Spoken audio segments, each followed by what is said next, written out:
My name is Nora Bennett. I am 30 years old, and a few weeks ago I heard my own father say I was too embarrassing to be seen with my brother's new in-laws. I was standing in the hallway, holding a mug of coffee, when his voice cut through the air from the living room. "Your brother's in-laws are elite. You'll humiliate us. Do you understand, Nora? Don't ruin this." He said it like I was a problem to be managed, not his daughter. My brother had just gotten engaged to a millionaire heir, the kind of woman you see in glossy hotel magazines. And suddenly, my messy data nerd life in Austin was a threat to their shiny new image. They did not care that I spend my nights rebuilding hotel revenue models and fixing broken booking systems. To them, I was just the awkward girl who asks too many questions at dinner and never knows what fork to use. So while they packed suitcases full of designer outfits for a New Year's Eve engagement party at a luxury resort, I was told to stay home and keep things simple. They didn't want me at the party. They didn't want me anywhere near the people they called elite. And they definitely didn't want anyone knowing I was part of the family. What they did not know was that those same elite in-laws had been working with me for months, under a different name, trusting my numbers to save their business. And on the night they tried to hide me, those in-laws ended up staring at a framed photo, recognizing my face, and screaming my name in front of everyone. Have you ever been treated like the family embarrassment, only to find out you're the one holding all the power? Stay with me, because the way this party flipped from humiliation to payback is something you'll want to hear until the very end. I did not grow up thinking I was embarrassing. As a kid, I just thought I was different. While other kids at our family barbecues ran around the yard, I was the one sitting at the plastic table, counting how many hot dogs people took, and wondering why Uncle Mike always left early. I asked questions that made adults uncomfortable. Why do you invest in that company if their debt is so high? Why do you say we're fine with money if mom works 2 jobs? People laughed, then stopped inviting me into conversations. My parents, Thomas and Karen Bennett, would pull me aside afterward. "Nora, can you please just be normal for once? Smile, talk about school, don't interrogate people." Meanwhile, my older brother Ethan was everything they wanted. He knew exactly when to laugh, when to compliment someone's watch, when to ask about golf. At his high school graduation dinner, I remember standing too close to the waiter, asking about tips and wages, and bumping into a tray of marinara sauce. Red splattered all over a guest's white dress. The whole table went silent. My mother's face turned the color of that sauce. Thomas grabbed my arm so hard it hurt and hissed, "This is exactly what I mean. You don't belong in these settings." After that, I stopped trying to fit in at their kind of party. Instead, I buried myself in numbers. In high school, I taught myself spreadsheets for fun. In college, while other people were posting pictures from frat parties, I was running A/B tests on website layouts for a tiny bed and breakfast that couldn't afford a real agency. I studied business analytics and computer science, discovering that I could take messy data and turn it into clean answers. Hotels and guest houses started coming to me with the same problem. Too many empty rooms, not enough guests. I would sit in my tiny dorm room, staring at charts at 3 a.m, tweaking prices and ad strategies until the graphs finally turned upward. Back home in the suburbs of Austin, though, none of that mattered. When I mentioned landing my first client, my mother smiled politely and said, "So, you're still doing that online thing?" My dad waved it off. "It's just temporary. She'll get a real job eventually." Ethan, on the other hand, went straight into law after college, joined a corporate firm, and instantly became the golden boy again.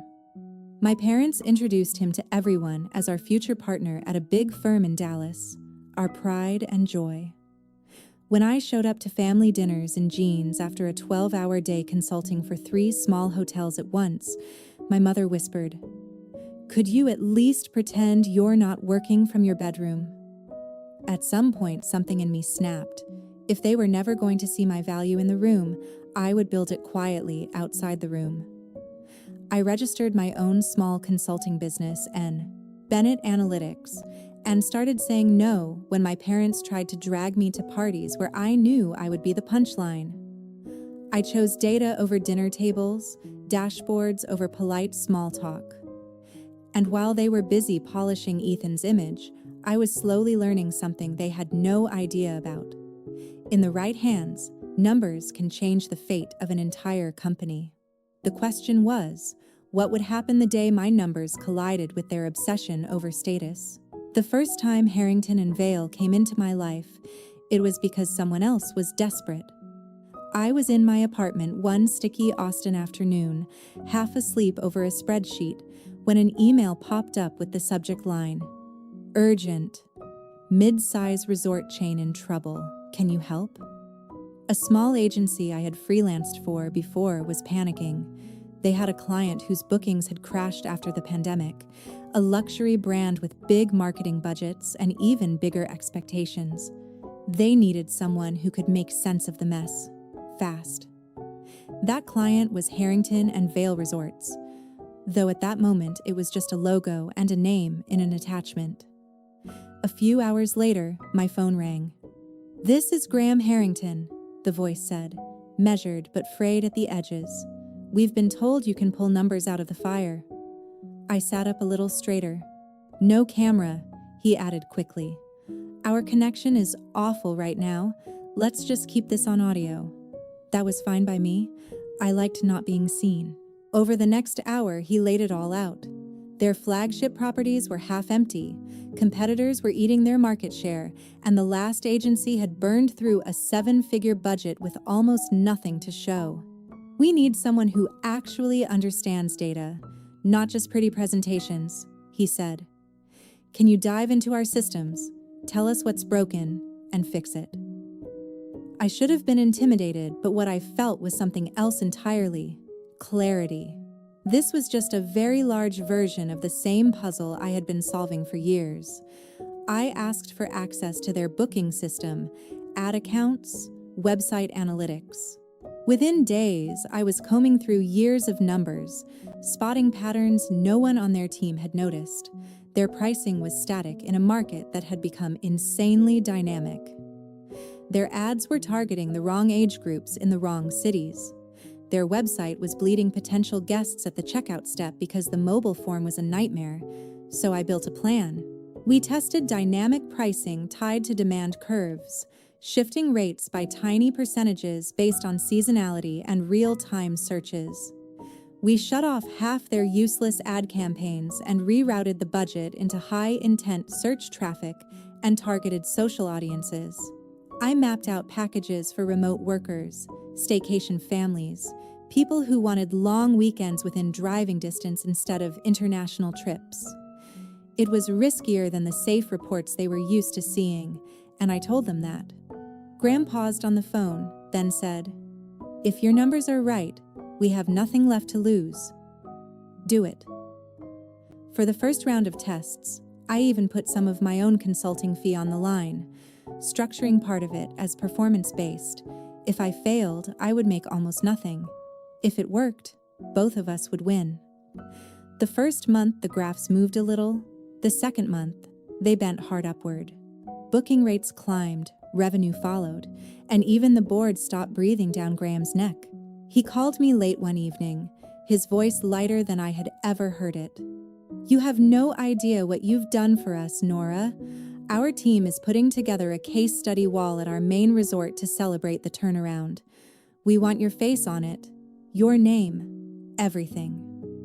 I laughed and told him I preferred to stay behind the scenes, but I sent over a professional headshot anyway, just in case they insisted. On the internal mock-up they emailed me. My photo sat there in a gold frame with the caption, "Data and Growth Strategist, Nora Bennett." I closed the file before I could think too much about it. To me, it was just one more quiet win no one at home needed to know about. What I didn't realize then was that the same revived resort chain would soon host a glittering charity gala.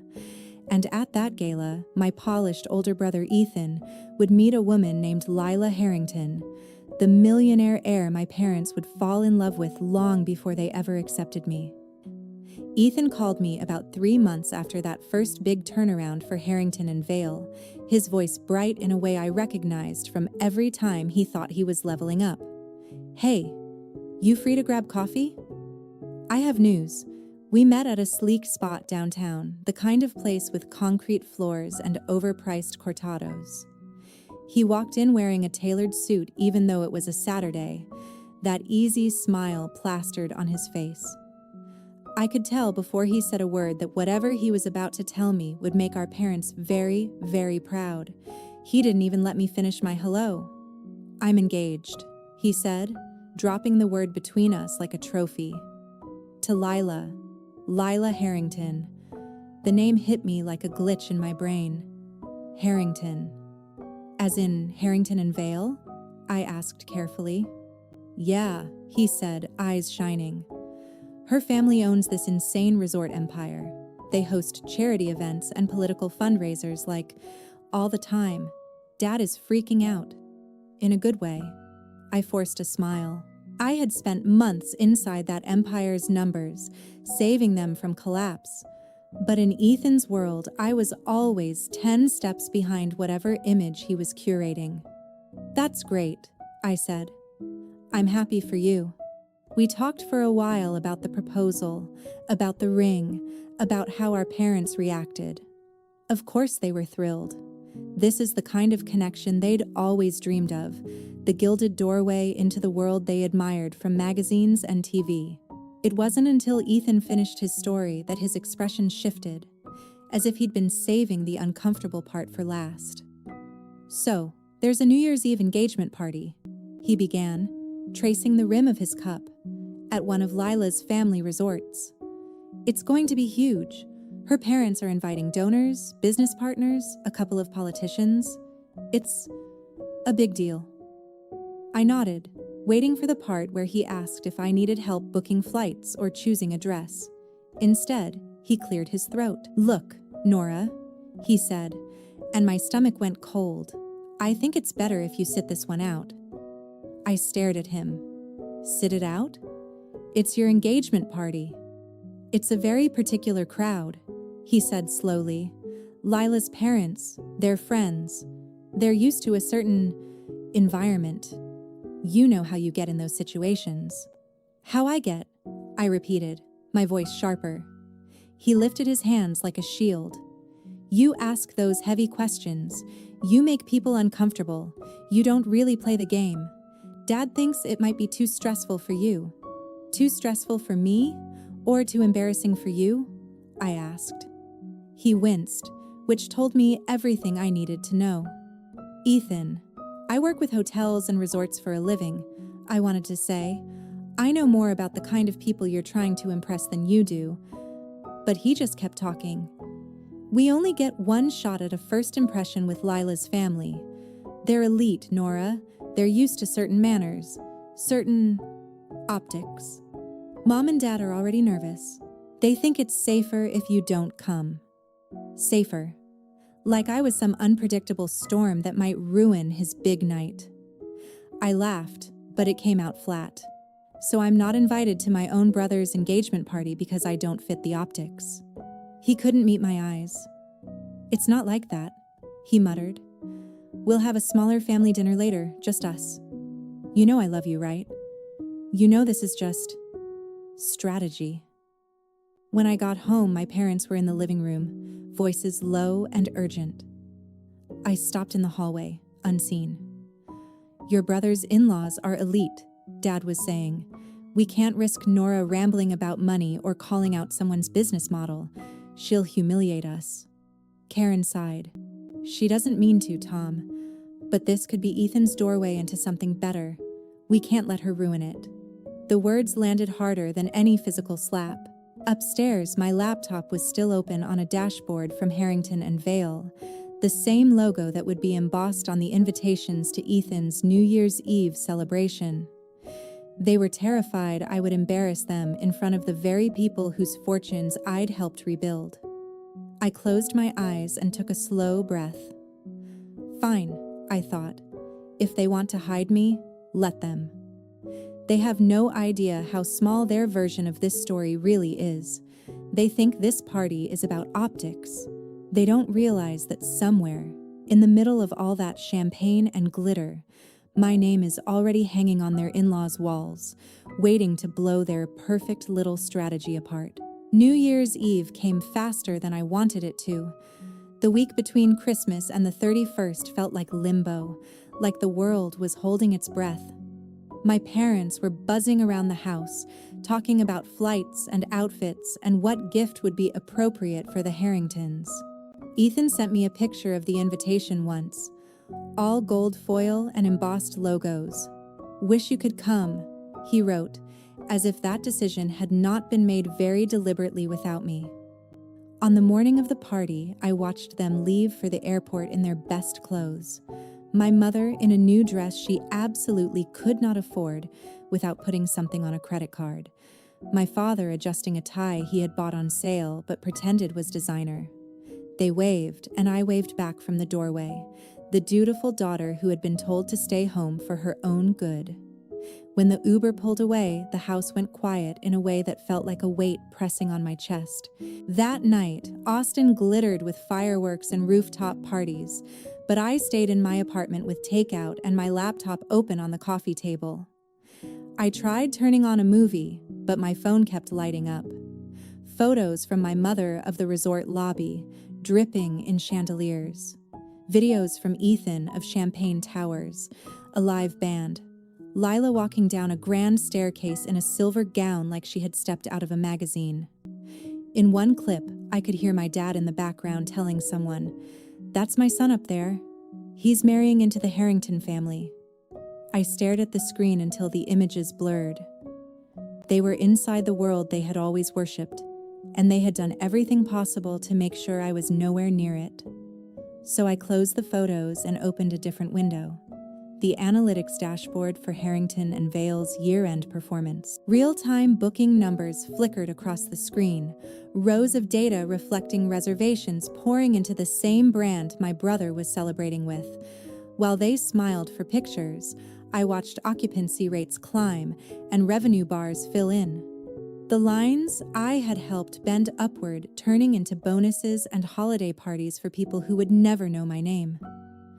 An email notification popped up in the corner of my screen. Subject line, year-end update, and a special request. It was from Graham Harrington. I clicked it open, half expecting a brief thank you and a spreadsheet. Instead, he had written a full paragraph about how transformative the past year had been, how the board had gone from panic to cautious optimism to open excitement. "You didn't just tweak a few ads, Nora," he wrote. "You changed the way we understand our business. We want to honor that properly." There was an attachment at the bottom of the email, labeled Concept Wall of Innovation JPG. When I opened it, my breath caught. It was a mock-up of the entrance to one of their flagship resorts, a long wall lined with framed case studies. Each frame had a photo, a title, a short description of the project. Near the center of the wall was my own headshot, cleaner and more confident than I felt in real life, beneath a plaque that read, Data and Growth Strategist, Nora Bennett. The description underneath summarized the turnaround I had led. Dynamic pricing overhaul, demand-driven campaigns, recovery from post-pandemic slump. Guests would walk past this wall on their way into conferences and galas, clinking glasses under chandeliers while my face watched from the middle. "We're planning to unveil this at a major partners and family event next season," Graham continued. "We'd love to finally meet you in person, introduce you to some of the people whose jobs you helped save." My fingers hovered over the keyboard. On my phone, another photo came in from my mother. Ethan and Lila cuddled together under a shower of confetti, my parents blurred in the background, eyes shining. I imagined that somewhere, not far from where they were posing, that wall might eventually exist. my framed photo silently contradicting every story they'd told about me being a disappointment. How ironic would it be if the place they were so desperate to shield from my presence ended up being the one place that insisted on putting my face front and center? I replied to Graham with a simple, professional yes, told him I'd be honored to attend when the time came. Then I set my phone face down, leaned back on my couch, and listened to the distant echo of fireworks outside. They thought they had erased me from this night, that they'd finally found a world high enough that I couldn't reach it.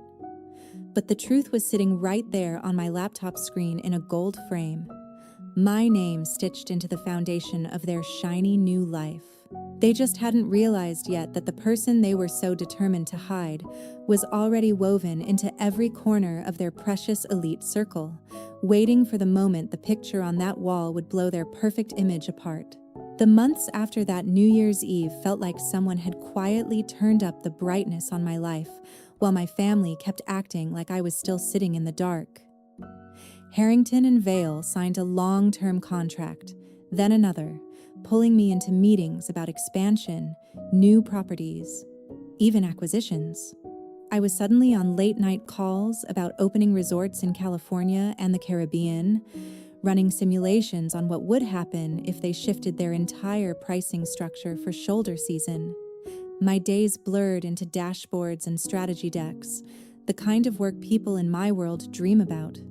My bank account felt it too. I swapped my old hatchback for a reliable hybrid, finally fixed the leak in my bathroom ceiling, and moved into a one-bedroom apartment that didn't feel like it might collapse during a thunderstorm. I did all of that quietly. No big announcements, no social media humble brags. I knew exactly how my parents would react if I tried to explain performance-based contracts or retention bonuses.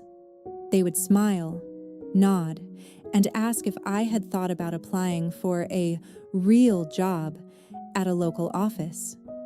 Meanwhile, Ethan's life looked like a highlight reel. My mom sent me constant updates, photos of him and Lila at wine tastings, charity balls, luxury retreats, screenshots of articles mentioning the Harrington name, with captions like, "Your brother was there last night." Can you imagine? Over Sunday dinners, when I did show up, the conversation revolved around wedding plans and guest lists, and how incredible it was that our family would soon belong at events where people wore tuxedos and talked about offshore accounts. Once, over meatloaf, Ethan said, "Graham is bringing in some kind of genius consultant for their new data strategy. Guy's basically a wizard with numbers. If I play this right, I could end up working on some of those deals." I took a slow sip of water to hide my reaction. Mom looked impressed. "See, that's the kind of company you want to be around," she said. "People who know how to make things happen." I wondered what she would say if I told her the so-called wizard had spent that morning arguing with Graham about whether we should cap occupancy during certain holidays to protect long-term brand value, and that wizard was me. But I didn't say anything. Let them talk about proximity to power. I was busy building it. One afternoon in early fall, an email came in from Graham's assistant that made me sit up straighter. "We're finalizing details for the Partners and Family Gala at our Miami flagship," she wrote. "It's both a celebration of this year's turnaround and an engagement gala for Ms. Laya Harrington and Mr. Ethan Bennett. Graham and Celeste are especially excited to honor you that evening. They'd like you front and center when we unveil the Wall of Innovation." Attached was the official invitation, embossed and heavy even through the screen. My name was printed near the top of the guest list, under a section labeled Strategic Partners. My brother's name sat lower under Family of the Groom. For a second, I just stared. I hadn't heard from my parents yet about this event, but I could already imagine the conversation. They'd brag about being invited to an ultra-exclusive New Year's gala at Lila's favorite resort. They'd talk about how limited the guest list was, how only the right people were allowed in. And somewhere between the speeches and the champagne, they'd plan to quietly keep me out of the picture again. The difference this time was simple. The Harringtons were not inviting me as Ethan's awkward sister. They were inviting me as the person who had changed the trajectory of their business. I called Graham to confirm details, keeping my voice steady. He sounded genuinely excited. "We've been telling everyone about you," he said. "I can't wait to see their faces when they realize the person behind those numbers is real." I hung up, leaned back in my chair, and let the irony sink in. My family had spent an entire year trying to manage me out of their perfect narrative, convinced I would embarrass them in front of their elite in-laws. But at this party, in that glittering resort, there would be no hiding me. My face would be waiting for them the moment they walked through the door, framed in gold, my name etched in metal. They thought they were climbing into a world where I didn't belong. They were about to find out that world had been mine long before they ever stepped into it. The Harrington flagship in Miami looked exactly like the kind of place my parents fantasized about when they flipped through glossy magazines. Marble floors, towering palms in oversized planters, the kind of floral arrangements that probably cost more than my first car. The night of the gala, the air was warm and humming with money. Staff in crisp uniforms moved like choreography, guiding guests toward the grand ballroom. I arrived early, as requested, not as Ethan's sister, but as one of the strategic partners. A coordinator handed me a badge with my name printed in clean black letters. Nora Bennett, Data and Growth Strategist. Seeing it made something twist in my chest. For once, my identity wasn't being minimized into, "she does something online." Inside the foyer, the wall of innovation stretched along one side, just like the mock-up. Gold frames, soft lighting, each case study telling a piece of the company's survival story. My frame sat near the center, my photo, my name, my work. Graham and Celeste came over, all smiles and genuine warmth. They introduced me to board members, department heads, people whose livelihoods were tied to decisions I had helped shape. For the first hour, I forgot about my family entirely. I talked numbers and future plans and laughed at a CFO's joke about forecasting. I was in my element. Then I heard my mother's voice. It floated in from the lobby, high and nervous. "Oh, this place is... wow. Ethan, look at that chandelier." I turned just enough to see them enter. My dad in a suit that suddenly looked cheaper under the chandeliers. My mom clutching a clutch bag like it might run away. Ethan and Lila walking ahead like they belonged there. My instinct was to shrink back, to move behind someone taller, but the staff had already been trained on who I was. One of them stepped forward, smiling at me. "Ms. Bennett, can we get you near the wall? Mr. Harrington wants you close for the announcement." So instead of hiding, I found myself standing just a few feet from my own framed photo as my family crossed the foyer. They didn't see me at first. Their eyes were on the decor, the people, the promise of what this night meant for them. Celeste gently tapped her champagne glass, calling for a bit of attention. Guests turned toward her, conversations softening to a hush. "Thank you all for being here," she began, her voice clear. "Tonight is about family and partnership, about the people who held this company up when things looked impossible." She gestured toward the wall. "Over the last year, we built this to remind ourselves that numbers are not just charts. They're people. People who changed everything when we needed it most." She stepped closer to my frame, smiling. "One of those people is someone very dear to us now." She pointed right at my photo. "This is Nora Bennett." The floor seemed to tilt for a second. My parents froze mid-sentence. Ethan's head snapped toward the sound of my name. Celeste read the plaque out loud. "Data and Growth Strategist, the mind behind the turnaround that kept these resorts alive when travel was at its worst. You have no idea how often we've said her name this year." She turned, following the line from the frame to where I stood. Then her eyes went wide, like she'd just solved a puzzle she hadn't realized was there. "Nora," she said, and then louder, full of delight. "Nora Bennett! You're here! You're Ethan's sister?" Heads swiveled. Dozens of people turned to look at me, then at Ethan, then at my parents. The silence that followed said more than any speech. Graham stepped up beside Celeste, his gaze landing on my family with professional politeness that had just turned sharp. "You never told us your daughter was our Nora," he said to my parents. Thomas opened his mouth. Shut it. Looked like he wanted to melt into the marble. My mom stammered. We didn't realize you knew her like that. She does some kind of computer work. We didn't think it was, important for tonight." A few nearby guests exchanged looks. Graham's jaw tightened just enough for me to catch it. "Important?" he repeated. "Without her, this party doesn't happen. This building doesn't stay this full. Half the people in this room would be updating their resumes." Celeste laughed lightly, trying to soften the tension, but her words carried weight. "We've been bragging about her for months," she said. "I can't imagine hiding someone like Nora." Ethan's face went pale. He looked at me like I had betrayed him simply by existing. "Nora," he said under his breath when he finally reached me, "you didn't tell me you were working with them." I held his gaze. "You didn't ask," I replied.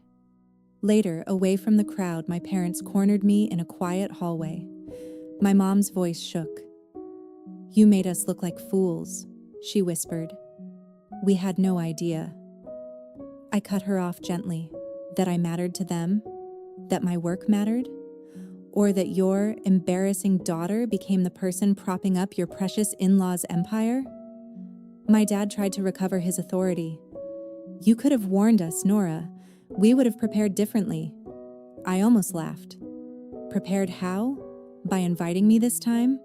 By pretending you were proud?" Ethan stepped forward, eyes glassy. "Look, maybe we handled things wrong," he said. "But you know how Mom and Dad are. We just wanted everything to go smoothly." "You do," he added quickly. "Right? Want to be part of this family?" That was the moment something inside me settled. I realized I'd spent years twisting myself into knots chasing a version of belonging that always came with conditions. Don't say too much. Don't ask the hard questions. Don't outshine the person they decided was the star. I took a breath. "I will always be your sister," I told Ethan, "and I will always be their daughter. But I'm done begging to sit at a table where the price of admission is pretending I'm less than what I am. I'm not going to shrink anymore so you can appear bigger." My mom's eyes filled with tears. "Nora, we were just afraid," she said quietly. "Afraid you'd embarrass us." I nodded. "And tonight, you found out the only thing embarrassing was how little you believed in me. That's on you, not on me." Back in the ballroom, when Graham introduced me on stage as a key partner, the applause felt different than any approval I had chased growing up. It wasn't polite clapping from relatives who barely listened. It was people who had seen the results and valued them. People who didn't care if I wore the wrong dress or asked weird questions, as long as I showed up with the kind of clarity that kept their lights on. Standing there, under that soft golden light, I understood something I wish someone had taught me years earlier.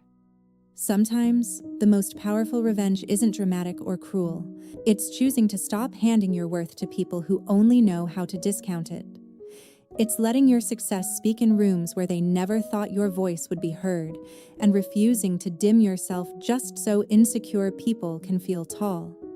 If your family has ever made you feel like the embarrassing one, the extra one, the one who needs to be hidden so they can look good, I want you to hear this. Their inability to see your value does not erase the value itself. You are allowed to build a life that honors who you are, even if that means creating distance from the people who taught you to doubt it. You're allowed to love them and still say no when their expectations crush you. In the end, my parents had to walk past that framed photo of me every time they moved through the resort that night, my name etched into the wall of the world they worshipped.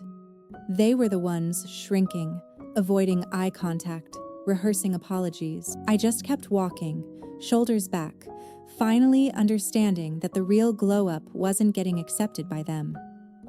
It was learning to accept myself first. And if you've ever been the one they tried to hide, I hope my story reminds you that you're not alone. Tell me in the comments if you've ever had to distance yourself from people who didn't see your worth. Maybe your story will be the thing that helps someone else finally stand up for theirs.